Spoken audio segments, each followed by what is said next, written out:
Evangelho segundo João, capítulo 6, capítulo com 71 versos. Nós vamos ler de verso 1 ao 15.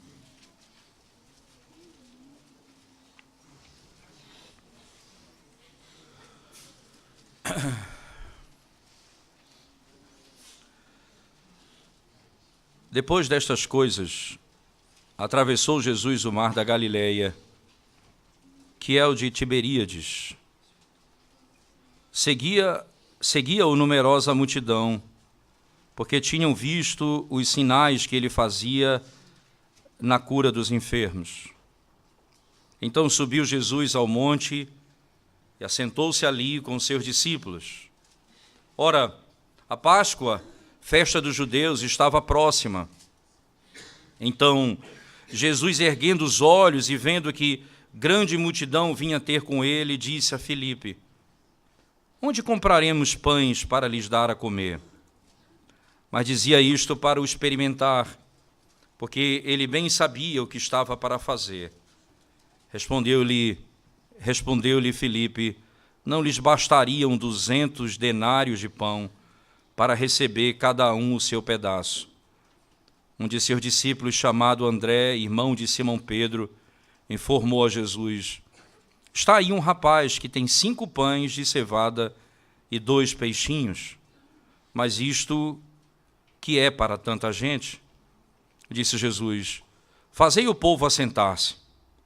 Pois havia naquele lugar muita relva. Sentaram-se, pois, os homens, em número de quase 5.000. Então Jesus tomou os pães e, tendo dado graças, distribuiu-os entre eles, e também igualmente os peixes, quanto queriam. E quando já estavam fartos, disse Jesus aos seus discípulos: recolhei os pedaços que sobraram, para que nada se perca. Assim, pois, o fizeram, e encheram 12 cestos de pedaços dos 5 pães de cevada, que sobraram aos que haviam comido. Vendo, pois, os homens o sinal que Jesus fizera, disseram: este é verdadeiramente o profeta que devia vir ao mundo. Sabendo, pois, Jesus que estavam para vir com o intuito de arrebatá-lo, para o proclamarem rei, retirou-se novamente sozinho para o monte. Vamos orar mais uma vez, irmãos. Senhor, mais uma vez nós te damos graças por tua palavra e pelo privilégio de podermos ouvir a tua voz. Mais uma vez clamamos ao Senhor: fala conosco, Senhor, essa noite. Livra-nos, ó Deus, de uma visão simplista, materialista do teu reino. Ensina-nos, ó Deus, a glória do Evangelho por meio da obra de Cristo. Ensina-nos a amar ao Senhor e ter o Senhor, somente o Senhor, como a plenitude da nossa alma. Pedimos isso em nome de Jesus. Amém. Nós temos, irmãos, diante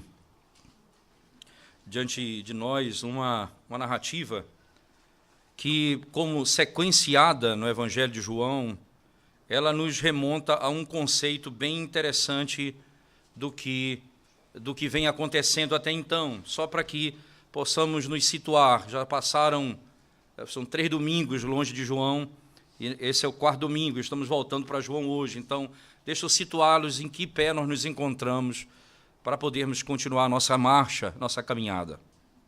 Perceba que o Evangelho de João ele tem um foco específico, e esse foco é que as pessoas creiam que Jesus é o Filho de Deus e, crendo, tenham a vida eterna. Perceba que esse é o texto final do capítulo 20, verso 30 e 31, quando diz que Jesus fez muitos milagres, mas nem todos foram registrados. Os que foram registrados é para que as pessoas que leem possam crer que Jesus é o Filho de Deus e, crendo, tenham a vida eterna. Perceba que, então, o objetivo de João é nos conduzir numa perspectiva terrena, partindo de uma perspectiva terrena para a glória. Mas ele, então, começa o seu evangelho da glória para a terra, para que fique claro que o caminho final é a glória. Ele começa dizendo que Jesus era Deus, ele estava com Deus, e ele criou todas as coisas. Então, ele se fez carne, isto é, o Deus da glória se fez carne. Então, a história, o Deus se encarna, o Deus se torna homem, para que fique claro que o caminho do livro é fazer com que as pessoas, por meio dos aspectos terrenos, o pão, a água, o templo, o santuário, eles compreendam a mensagem gloriosa do reino de Deus. E não se percam nesse processo. O meu desejo honesto e sincero, quando lido com um texto como esse, é que, ao final do verso 15 e o 14 e 15, não seja essa a nossa interpretação do texto. Quando, depois de Cristo fazer o milagre, eles reconhecem que ele é profeta e querem colocá-lo como rei aqui na terra. Eles não entenderam a mensagem do Evangelho. Eles se perderam com a expectativa de um mundo perfeito nesse lugar. A expectativa de um mundo transformado nesse lugar, onde as nossas esperanças são colocadas aqui, onde as nossas perspectivas são colocadas aqui, onde os nossos sonhos eles se resumem a esse mundo e os nossos maiores objetivos estão nessa terra. A ponto do próprio salmista dizer que nós somos tão arrogantes que compramos uma terra e colocamos o nosso nome nela. A arrogância do homem é tão grande que ele compra uma terra e coloca o seu nome nela. A expressão bíblica, então, vai nos conduzir para o começo. Ele veio do céu. E o objetivo de todo o livro de João é dizer, ele é o Filho de Deus. E se você crê nisso, você tem a vida eterna. Nós estamos expondo pela manhã o livro de Números e à noite o livro de João. Hoje nós concluímos o capítulo 12, mas ao último domingo que nós pregamos no capítulo 11. E há um paralelo muito próximo entre o que aconteceu no capítulo 11 de Números com o que acontece aqui no Evangelho de João, no capítulo 6. Eu queria que você não desmarcasse sua Bíblia, mas tivesse o cuidado de ir com os dois textos comigo, tanto em João quanto no livro de Números, percebêssemos isso. No capítulo 11 de Números, por favor, capítulo 11 de Números, verso 3, verso 13, melhor dizendo, diz assim o texto sagrado. Números, capítulo 11, versículo 13, diz assim o texto. De onde teria eu carne para dar a todo este povo? Porquanto contra mim choram, dizendo, dá-nos carne a comer. Veja, a pergunta é, onde eu teria tanta carne para dar para esse povo? Veja aqui no verso 5 do capítulo 6 de João. Procure ter o dedo lá em Números e um dedo em João. Nós vamos para lá e para cá nesse texto com a intenção de mostrar essa harmonia revelacional, porque Moisés é o foco da narrativa, apontando para Cristo aqui também, não é? Moisés é o foco da narrativa e nós temos que ter exatamente essa percepção no texto. Por favor, no capítulo 6, verso 5, diz assim, então Jesus, levantando os olhos e vendo que uma grande multidão vinha ter com ele, disse a Filipe, onde compraremos pão para estes comerem? Por favor, voltando para Números, capítulo 11, verso 22, por favor, Números 11, verso 22. Degolar-se-ão para eles ovelhas e vacas que lhe bastem, ou ajuntar-se-ão para eles todos os peixes do mar que lhes bastem, não é? Entende que aqui há uma necessidade e uma fonte para buscá-lo. Agora veja no capítulo 6 de João, versos 7 a 9, veja o que diz o texto, João 6, 7 a 9. Filipe respondeu-lhe, 200 dinheiros de pão não lhes bastarão, para que cada um deles tome um pouco. E um dos seus discípulos, André, irmão de Simão Pedro, disse-lhe, está aqui um rapaz que tem 5 pães de cevada e 2 peixinhos, mas o que é isto para tanta gente? Para onde nós iremos? Veja ainda, por favor, Números capítulo 11, verso... Números capítulo 11 mesmo, verso 7 a 9 agora. Veja o que diz o texto. Diz assim o texto sagrado, e quando o orvalho descia de noite sobre o arraial, o maná descia sobre ele, então verso 7 diz assim, e era o maná como semente de coentro, e a sua cor como a cor de bidélio. Espalhava-se o povo e o colhia, e em moinhos o moía, ou um grau, e o pisava, e em panelas o cozia, e dele fazia bolos, e o seu sabor era como o sabor de azeite fresco. E quando o orvalho descia de noite sobre o arraial, o maná descia sobre eles. Agora veja, por favor, João capítulo 6, verso 31, diz o texto, João 6, verso 31, ele diz assim, nossos pais comeram o maná no deserto, como está escrito, deu-lhes a comer o pão do céu. Há uma conexão direta. E ainda, por favor, Números capítulo 11, verso 1. E aconteceu que queixou-se o povo, falando que era mal aos ouvidos do Senhor, e ouvindo o Senhor a sua ira se acendeu, e o fogo do Senhor ardeu entre eles, e consumiu os que estavam na última parte do arraial.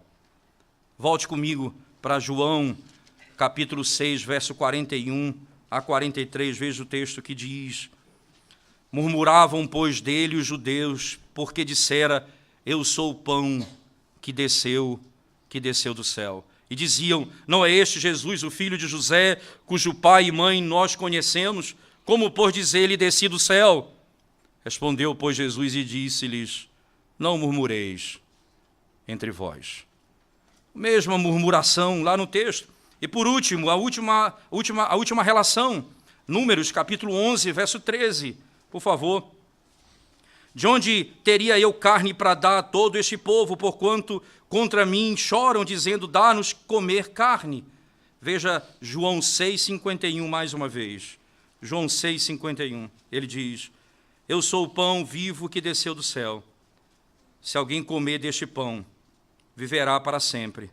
E o pão que eu der, é a minha carne, que eu darei pela vida do mundo, que eu darei pela vida do mundo. De onde vem carne para esse povo? Ora, o paralelo é importante por razões simples e fundamentais. Perceba que a murmuração é o tema do dia de João no capítulo 6 também.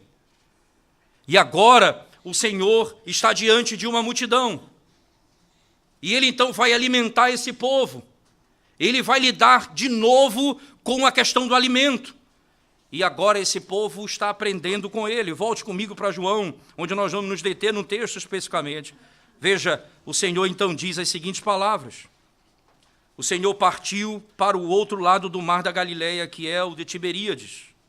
Entenda, o Senhor aqui termina o seu ministério num determinado lugar e move-se para outra região. E grande multidão o seguia. Perceba que agora essa multidão que o segue por uma razão clara. O texto no verso 2 diz, porque via os sinais que operava sobre os enfermos. É interessante notar como João lida com a questão do muito e do pouco. Muito milagre, mas poucos milagres escritos. Havia muitos milagres, mas até agora você tem 2 milagres registrados no livro de João.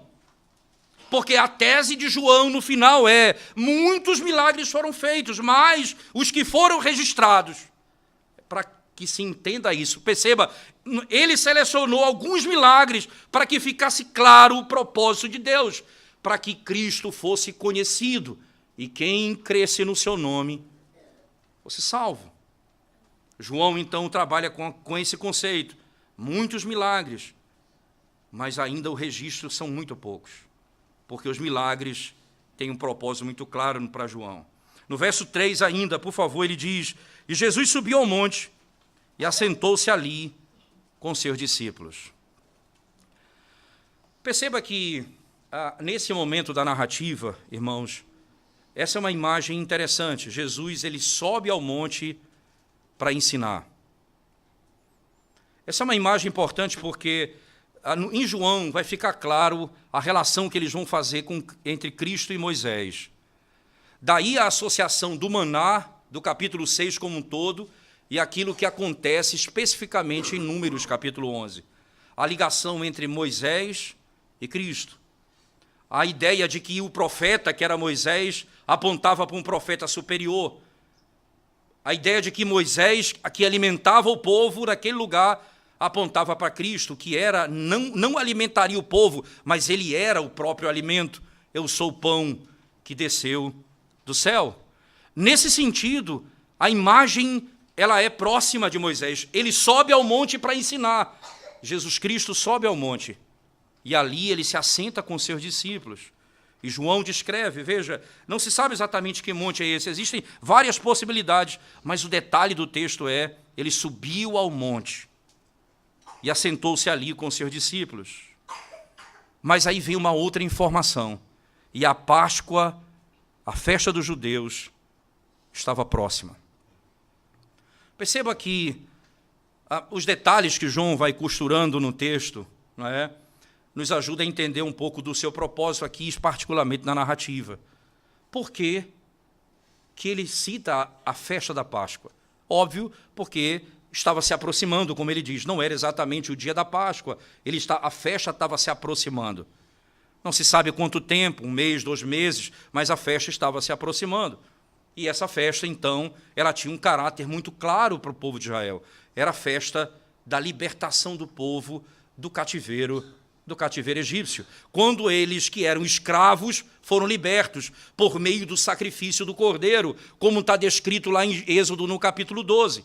O sangue do cordeiro que foi imolado, passado nos umbrais das portas, e quando o anjo da morte passava, onde ele visse o sangue, aquela família e aquele primogênito era poupado. Mas, por outro lado, onde não estivesse o sangue do cordeiro, aquela família, aquele primogênito era morto.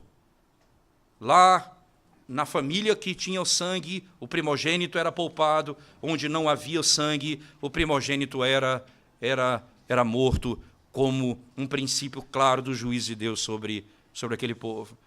Mas o mais importante, a festa da Páscoa estabelece um padrão para um mês específico, o mês de Abib, provavelmente entre final de março e abril. Essa festa é exatamente a festa no primeiro mês do calendário judaico. Em outras palavras, é o primeiro mês da história de Israel.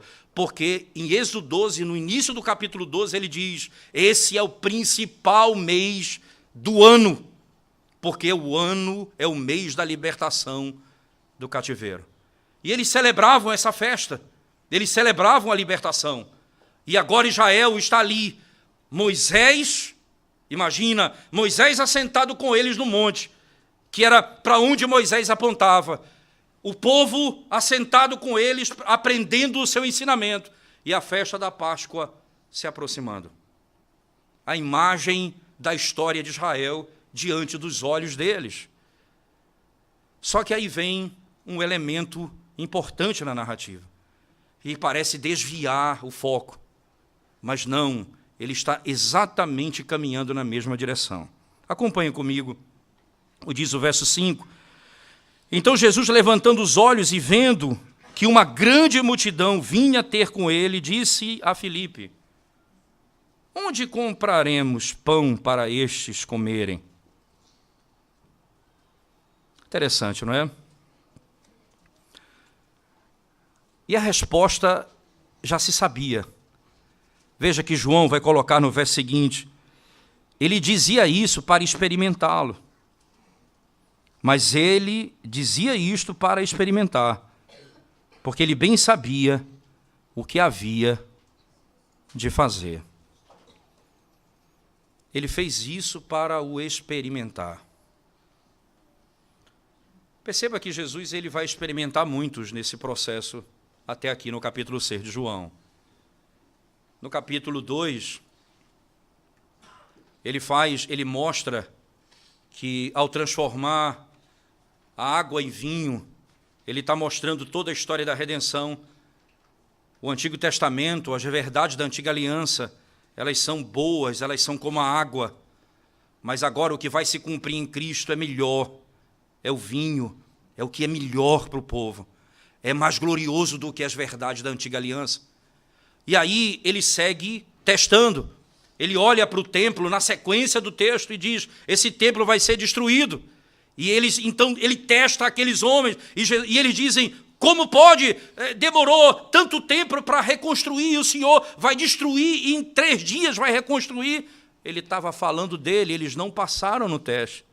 Logo em seguida, chega Nicodemos e chega diante dele na calada da noite. Mestre, ora, eu vejo que para alguém fazer o que o Senhor faz, precisa vir da parte de Deus. Aí Jesus diz a ele, Nicodemos, importa nascer de novo. E aí ele não entende, ele diz, eu vou ter que voltar para o ventre da minha mãe. Mais uma vez, eles não passaram no teste. Aí vem a sequência, o capítulo 4. Jesus, cansado e com sede, se assenta ao lado de um poço. Chega uma mulher e ele olha para aquela mulher e diz, dá-me de beber. E ele olha para a mulher e fala, se você soubesse quem te pede água, você pediria água a mim e eu te daria e você nunca mais teria sede. Ela diz, Senhor, dá-me dessa água, porque eu não quero mais vir aqui buscar, eu quero me livrar desse cansaço. Falhou no teste. Agora, ele chega para Filipe e diz, tem tanta gente aqui. De onde vem comida para eles? Como no deserto. Nós estamos marchando no deserto. Quem vai alimentar essa multidão? Como pode um povo ter o sustento durante toda a sua caminhada? Como é possível isso?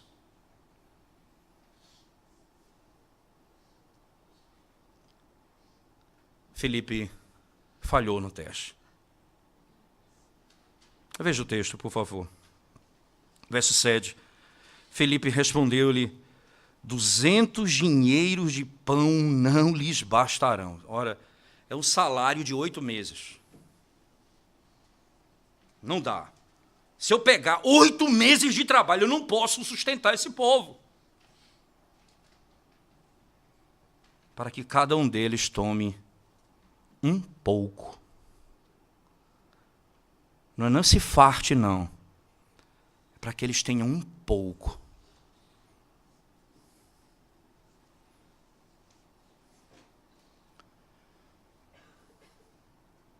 Impressionante isso.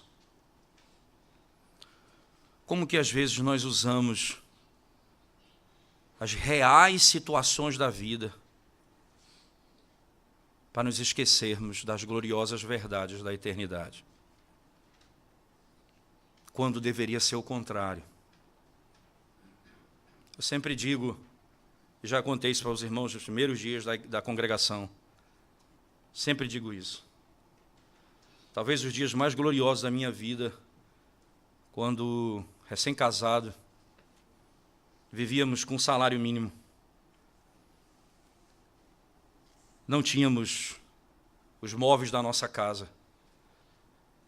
Tínhamos um ao outro, mas não tínhamos os móveis da nossa casa. Uma esposa feliz em casa, mesmo não tendo nada, era o maior presente que eu podia ter. Faltava-nos quase tudo. Quase tudo. A mesa em que eu estudava era a mesa que nós jantávamos. Para eu poder jantar, tinha que parar de estudar, e aí ela montava a mesa, a gente comia, depois voltava para continuar os meus trabalhos no seminário. Eu lembro-me um dia que, quando ela conseguiu transferir a faculdade da Universidade Federal do Pará para a Federal de Pernambuco, muitas lutas ali na universidade, a ponto da coordenadora falar, eu vou lhe ajudar, mas não venha mais aqui, não. Eu ia lá todo dia, literalmente todo dia. Quando ela me via, ela já ficava com raiva de mim. Mas todo dia eu importunava aquela mulher, até que um dia ela disse, não venha mais não, venha mais não. Eu resolvo, eu vou lhe ajudar, eu prometo, mas não venha aqui mais não. E realmente Deus abriu as portas, tanto importuná-la, ela abençoou a gente. E chegou um dia, nós não tínhamos dinheiro para pagar a passagem de ônibus dela para a faculdade. Literalmente isso. Não tínhamos dinheiro para pagar a passagem. Eu nunca liguei para meu pai pedindo dinheiro, eu sempre pensei, eu preciso cuidar da minha vida. E chegou um dia, nós estávamos orando em casa, e eu disse exatamente a ela isso. Vamos pedir a Deus. Falamos, Senhor, o Senhor abriu as portas da faculdade, que era quase impossível. Nos falta o sustento. E nós não podemos, não tem como ela ir estudar. E foi impressionante. No outro dia, um amigo que estudava comigo, terminou o seminário, já era pastor, que até hoje é um grande amigo pessoal meu, voltou ao seminário, bateu na porta da minha casa e disse, Paulo, eu vim aqui, eu estou de volta na cidade, eu passei aqui e vim saber como é que você está. Falei, eu estou bem, estou caminhando bem. Ele disse, eu só queria lhe dizer o seguinte, eu estava pensando uma maneira de te ajudar, eu sei que é difícil, eu conheço a vida de seminarista, e eu estou pensando o seguinte, eu vou pagar as passagens de Eudália, eu vou pagar, a igreja vai ajudar você nas passagens para ela estudar e fazer a faculdade dela. E foi exatamente assim. Quando, nas nossas mais profundas necessidades, nós provamos de um cuidado impressionante de Deus. Ora, nós não devíamos usar as nossas necessidades, as faltas, a nossa fome ou a falta de alguma coisa para murmurarmos contra o Senhor, mas para pensarmos que Ele é o provedor, Ele é quem vai dar. E hoje, quantas vezes eu me pego tendo tanta coisa, reclamando de tanta coisa e digo, meu Deus, onde eu fui parar? Onde o meu coração se meteu? Por que tanta reclamação?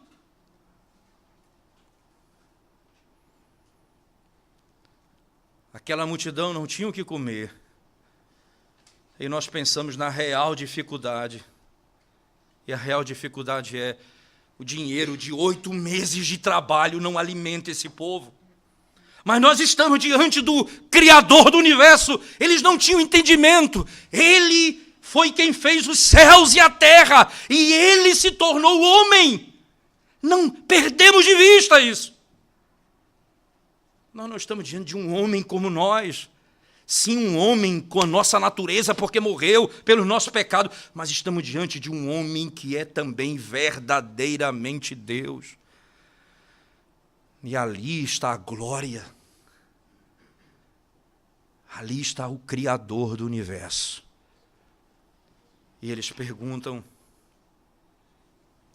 o Senhor pergunta,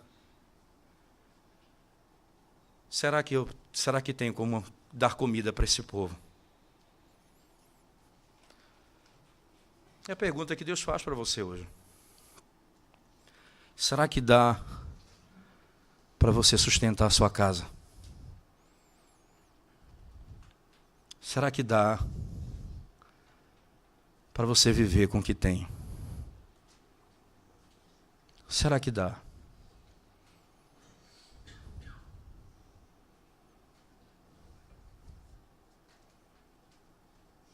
Não pense no quanto você precisa. Pense diante de quem você está. E que Ele provê todas as coisas para o seu povo. Jesus testou Filipe e ele falhou. João é uma história de muitas falhas. Todas as falhas foram narradas aqui. está ali aquele que é maior do que Moisés. Acompanhe o texto comigo. No verso 9, verso 8 em diante. Um de seus discípulos, André, irmão de Simão Pedro, disse-lhe: está aqui um rapaz que tem 5 pães de cevada e 2 peixinhos. Mas o que é isso para tantos? O que é viver com esse dinheiro? O que é isso para tantos? Disse Jesus: mandai assentar os homens. E havia muita relva naquele lugar. Assentaram-se, pois, os homens, em número de quase 5.000. Que coisa impressionante. 5 pães de cevada. Veja que o detalhe é impressionante. 5 pães de cevada. Você sabe que pães de cevada é o pobre que tem esse pão. Então não é o melhor pão. É o pão de cevada. Tinham lá esses pães. E tinham lá peixes. 5 peixes. 5 pães de cevada e 2 peixes. 5.000 pessoas. Você imagina que se usa-se a mesma estrutura para contar, se for só os homens ali, então tem criança, tem mulher, você multiplica isso aí por 3.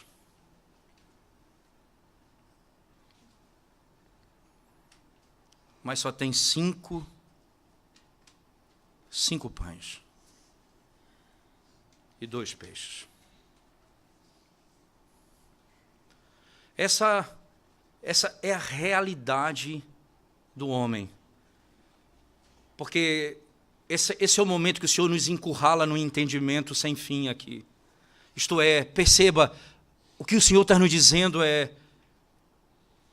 será que você pode se alimentar ou alimentar 15.000 pessoas, 10.000 pessoas, apenas com essa quantidade de pães e essa quantidade de peixe?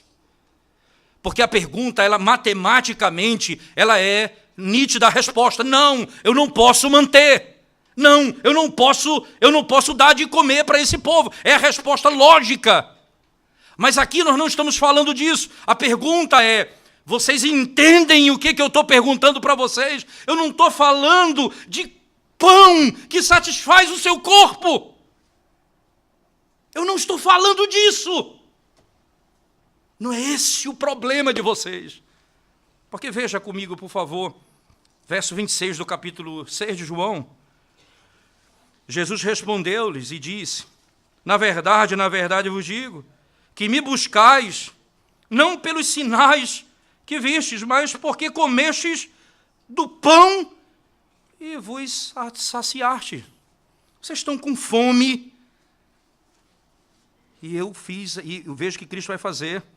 10, mandai assentar os homens. E ele, no verso 11, Jesus tomou os pães e, havendo dado graça, repartiu-os pelos discípulos, e os discípulos pelos que estavam assentados, igualmente também 2 dos peixes, quanto eles queriam. Comiam tantos pães quantos peixes, quantos eles quisessem, eles comiam.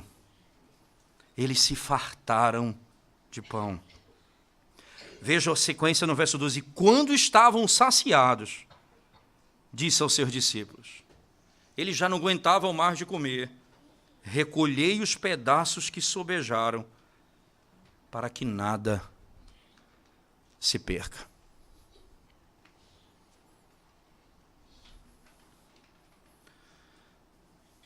Mas o Senhor disse: vocês continuam me buscando pelo pão que perece. Vocês continuam com fome, porque não entenderam a minha mensagem. Vocês continuam com fome. O que ele disse à mulher samaritana? Se você me pedisse água, eu te daria. e você nunca mais teria sede. E fluiria de dentro de você um rio de água viva.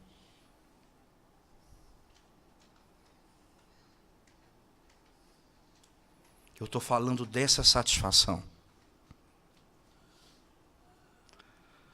5, 10, 100, 1000, 1 milhão nunca satisfará a nossa alma. Não é isso que o Senhor está ensinando. Acompanhe comigo, por favor, mesmo texto de João. Quando, na sequência do texto, a partir do verso 22, por favor, Jesus diz assim: no dia seguinte, a multidão que estava no outro lado do mar, vendo que não havia ali mais do que um barquinho, a não ser aquele no qual os seus discípulos haviam entrado, e que Jesus não entrara com os seus discípulos naquele barquinho, mas que os seus discípulos tinham ido sozinhos. Contudo, outros barquinhos tinham chegado de Tiberíades, perto do lugar onde comeram o pão, havendo o Senhor dado graças. Vendo, pois, a multidão que Jesus não estava ali, nem os seus discípulos, entraram eles também nos barcos e foram a Cafarnaum em busca de Jesus. E achando-o no outro lugar, disseram-lhe: Rabi, quando chegaste aqui? Jesus respondeu-lhes e disse: na verdade, vos digo que me buscais, não pelos sinais que vistes, mas porque comestes do pão e vos saciastes. Trabalhai, não pela comida que perece, mas pela comida que permanece para a vida eterna, a qual o Filho do Homem vos dará, porque a este o Pai, Deus o selou. A este o Pai, Deus o selou. Perceba que Jesus está dizendo: vocês estão buscando apenas o pão que perece, e isso não pode saciar a sede e a fome da tua alma.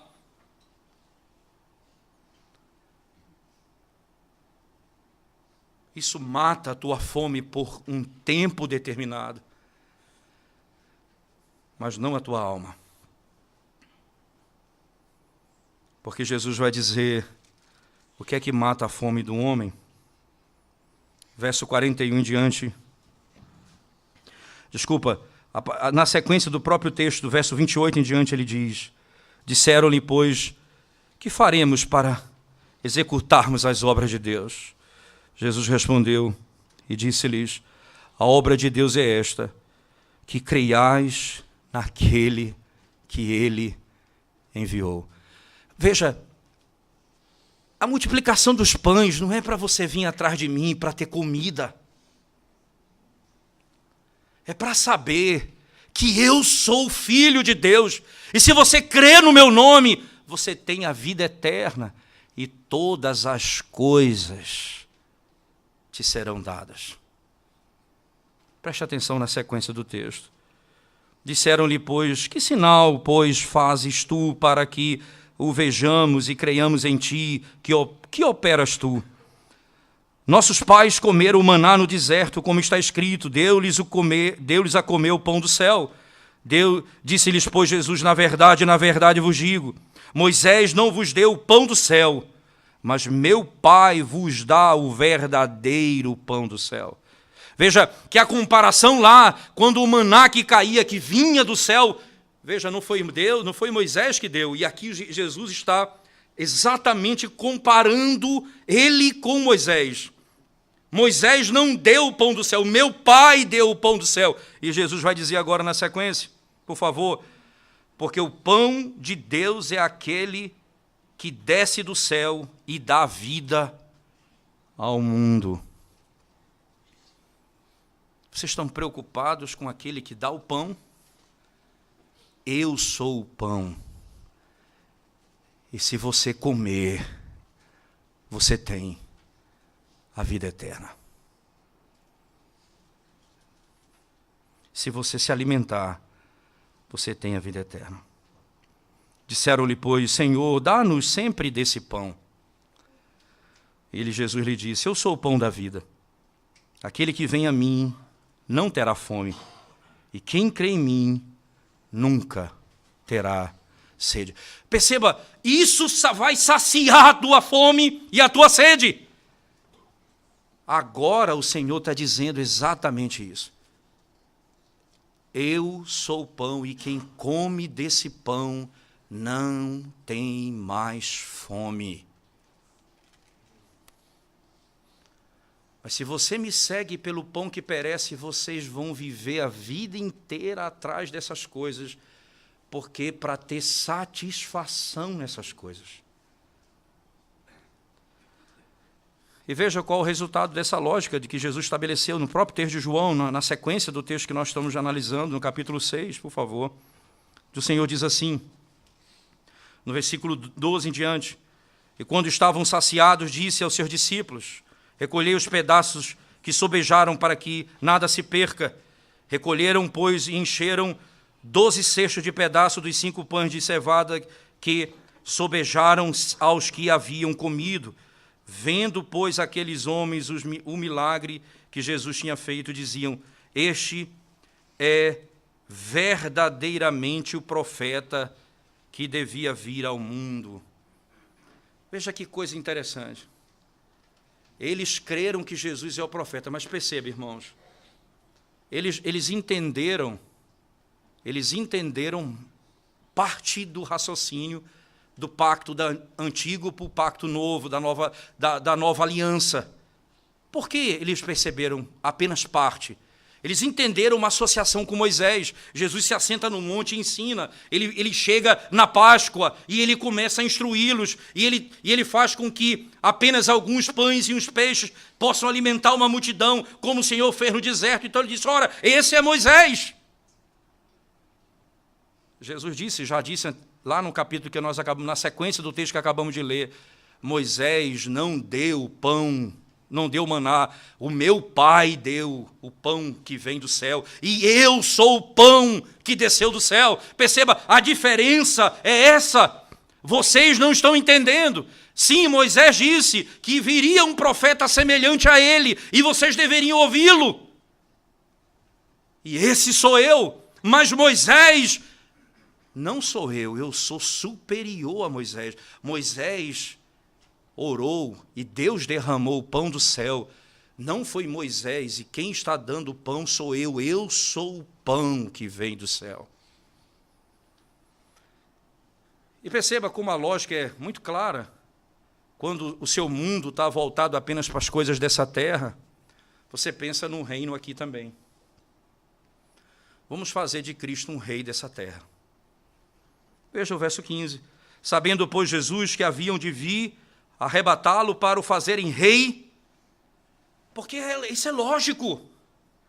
Quando você crê que esse mundo vai ser perfeito, aqui e agora, nesse tempo que vivemos, ou quando você crê que esse mundo vai ser exatamente como ele é, cheio de pessoas santas, mas do mundo caído, isso não existe.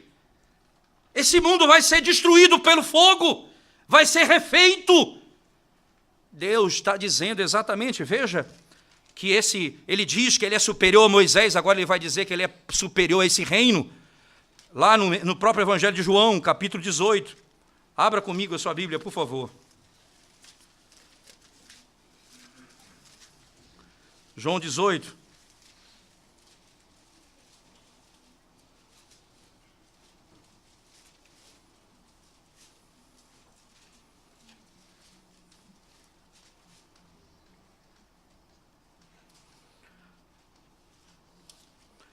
A partir do versículo 12, ele diz assim: então a corte e o tribuno e os servos dos judeus prenderam Jesus e o amarraram, e conduziram-no primeiramente a Anás por ser sogro de Caifás, que era o sumo sacerdote daquele ano.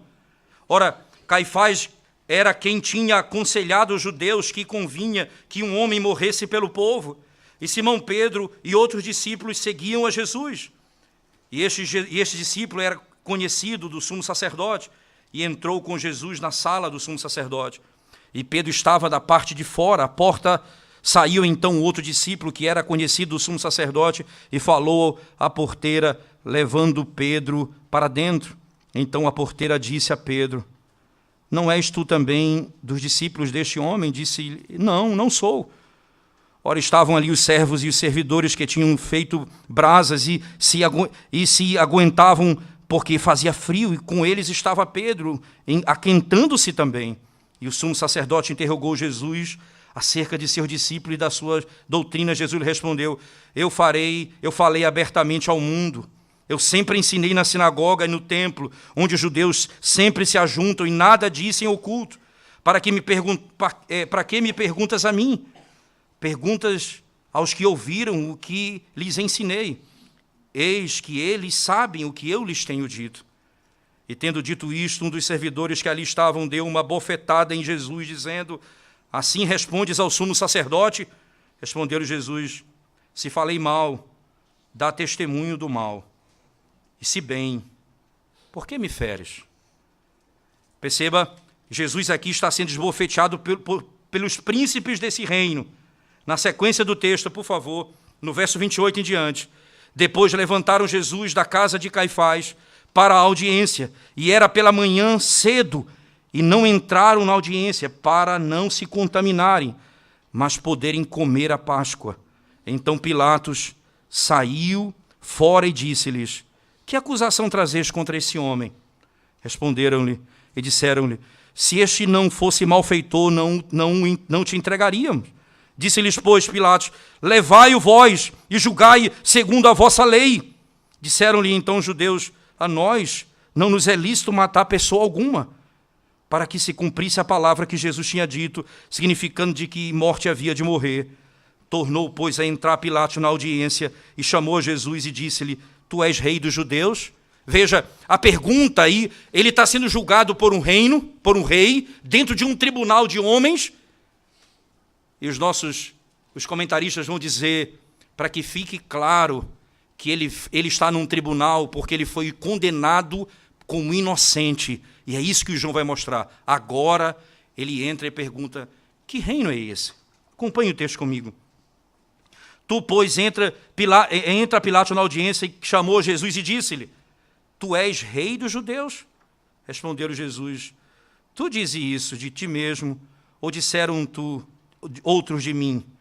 Pilatos respondeu: porventura sou eu judeu? A tua nação e os teus principais sacerdotes entregaram-te a mim? Que fizeste? Respondeu-lhe Jesus: o meu reino não é deste mundo. Se o meu reino fosse deste mundo, pelejariam os meus servos, para que eu não fosse entregue aos judeus. Mas agora o meu reino não é daqui. Disse-lhe, pois, Pilatos: logo tu és rei? Respondeu Jesus: tu dizes que eu sou rei. Eu para isso nasci, e para isso vim ao mundo, a fim de dar testemunho da verdade. Todo aquele que é da verdade ouve a minha voz. Que reino é esse? O meu reino não é deste mundo. Ora, irmãos, aqueles que entendem que a satisfação da alma repousa no alimento, na posse e naquilo que você tem, vai querer ver Cristo como o rei dessa terra, simplesmente assentado num trono, numa região específica. Os judeus pegam Cristo e querem fazê-lo dele rei, fazer de Cristo rei. Jesus foge. Voltando para o texto do capítulo 6, Jesus sai da presença deles, porque não é esse o objetivo dele. É só acompanhar o texto comigo. E ele diz assim: sabendo, pois, Jesus que haviam de vir arrebatá-lo para o fazerem rei, tornou a retirar-se, ele só, para o monte. Eles queriam fazê-lo rei.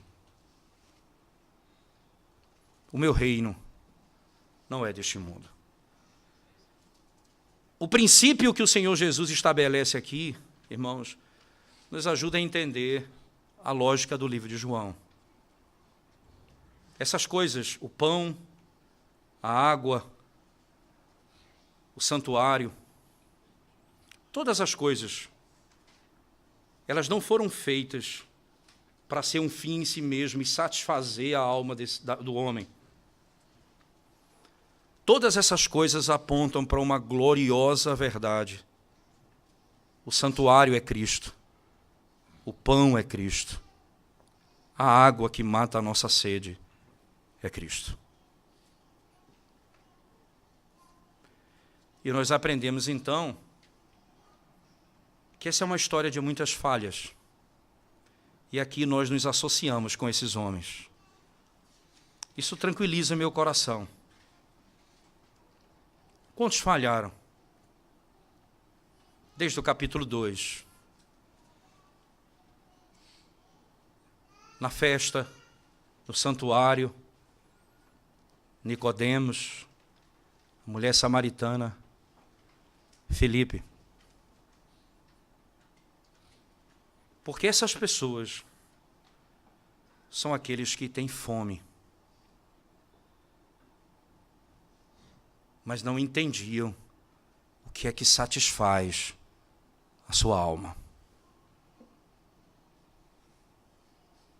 Só Jesus Cristo é a satisfação da nossa alma.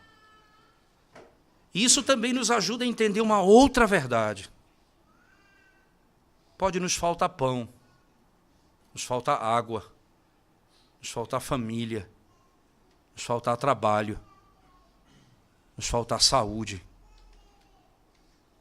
Nós permaneceremos plenos. Porque o que nos satisfaz não é o pão dessa terra, é o que desceu do céu. E o que mata a nossa sede não é a água que sai dessa terra, mas é a água que vem do céu. Nada poderá satisfazer a nossa alma, senão Jesus Cristo. Ora, você pode pensar essa noite que são muitas as suas tribulações e dificuldades. Alguns poderão pensar meu trabalho, outros podem pensar minha saúde, minha família, um ente querido. Tudo isso pode nos faltar, tudo isso Deus pode nos tirar, tudo isso nós podemos perder.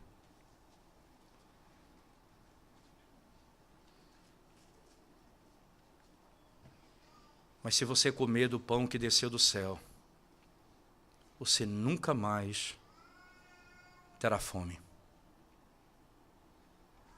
Porque todas as coisas estarão plenamente satisfeitas na tua alma. Você aprenderá com o próprio Cristo. 40 dias sem comer.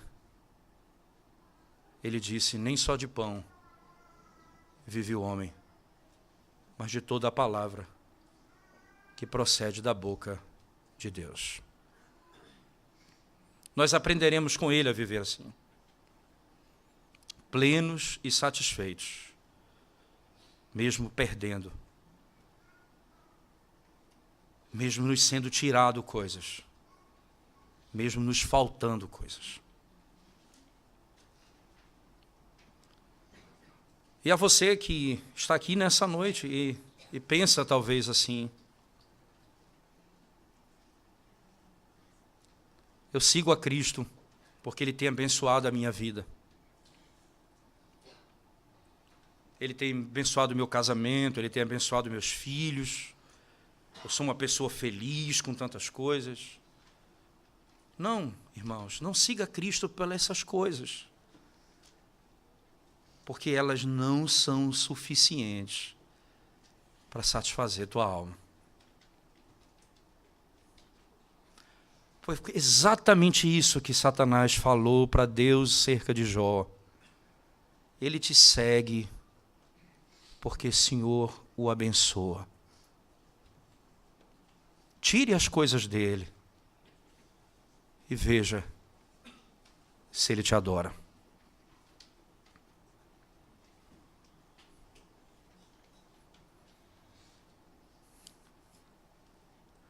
É por isso que você vê gente que ganha um salário mínimo e gente que tem dinheiro que não sabe onde colocar.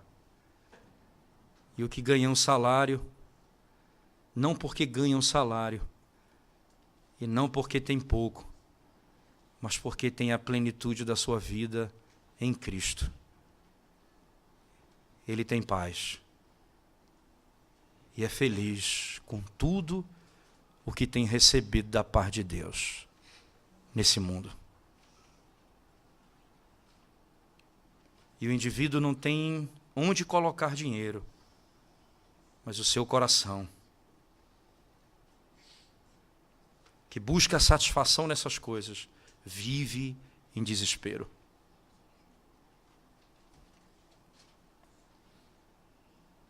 Quem vive assim é próximo da teologia da prosperidade. Segue a Cristo pelo pão que perece. Deixa eu encerrar citando um texto do próprio Evangelho de João, por favor. Capítulo 6. Verso 60 em diante. Muitos, pois, dos seus discípulos, ouvindo isto, disseram: duro é este discurso. Quem o pode ouvir? Sabendo, pois, Jesus em si mesmo que os seus discípulos murmuravam, disse-lhes: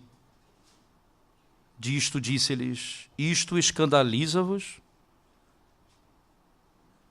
Que seria, pois, se visse subir o Filho do Homem para onde primeiro estava?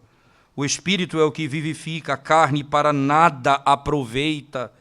As palavras que eu vos digo são Espírito e vida, mas há alguns de vós que não creem. Porque bem sabia Jesus desde o princípio quem eram os que não criam e quem era o que havia de o entregar. E dizia: por isso eu vos disse que ninguém pode vir a mim, se por meu Pai não lhe for concedido. Desde então, muitos dos seus discípulos tornaram para trás. Perceba, deram as costas para Cristo, porque queriam satisfação no pão, na carne, nas coisas dessa vida.